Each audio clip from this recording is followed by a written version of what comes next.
So in this video, you will learn one of the most important engineering skills, sub-circuits and modular design in the Logisim.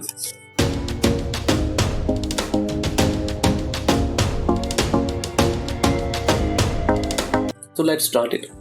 So first of all, open this project and click on this add circuit option. Now we need to write the add circuit. So I say that the full adder circuit, okay, the full adder, and I say that full adder block and click on OK. Now you see this is the full adder block. Right now the full adder block is open in front of me. So if we design the full adder in this one, so next time we don't need to be design a full adder, but like this one, you see there is the adder, subtractor, the multiplexer blocks already built in, but I just will give you the example how you make your own block, because in the future maybe you need some other blocks which you want, like some circuit which again and again utilized you in a bigger circuits, then you just will make the block of it and use it as it is. So now we make our adder here. So for the adder we need a gate. So how we make the with a gate, with the XOR gate, we need a 2 XOR gates, we need a 2 AND gates, we need a 1 OR gate. So number of input pins are, I need just 2 in the case of OR gate. In the case of XOR gate, only 2 pins I need here. I need here only 2 pins. I need here only the 2 pins. You can change it into 2 pins for the clean diagram. If you don't want, then it's okay. Now I need an input. So right now I need a 3 inputs. The first input is here, second input is here, and the third input is here. So I quickly do the wiring. Now I complete the wiring of the full adder circuit. Now I'll give him a label for our understanding.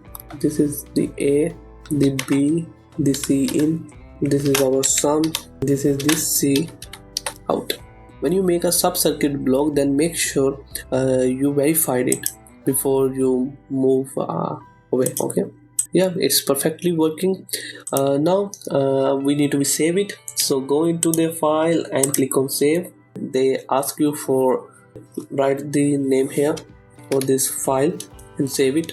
Okay, when we save this file, so yeah, this the full adder block is right now. We go into the main. So into the main, this is the full adder block here. So we paste it here. So now you see there are the different inputs and there are the outputs. So we have the 3 inputs and we have the 2 outputs. So you click on it and he said you this is the full adder block right now. If I go into the full adder, so this is the full adder. Now I go into the main, so I again add the inputs here, I attach the outputs and quickly doing the wiring. Now this is the time for the truth. So this is the working. Now that's perfectly working. In the sub-circuit, when you create the sub-circuit, some kind of problem is here, or maybe you want to be changed, so you just be changed from here.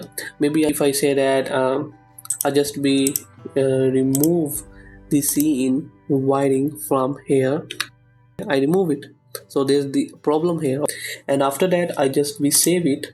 Now in my main file this problem is also existing. Now you see the problem is there. Why? Because don't I just be disconnect this wire. So again I just been doing a wire here. Okay, now I connected and again save it, Control S, or maybe go into the file and save it. After that go into the main, and now the problem is resolved. So there are a lot of benefits of using the block technique for making your complex circuit. So in this video you learn how real engineering design the digital system using the sub-circuit. So I see you the next video where we see so the sequential circuits. And in these sequential circuits, there are the SR, JK, D, T flip-flops, the counters and registers, clock behaviors and timing. So we see these concept in the next video.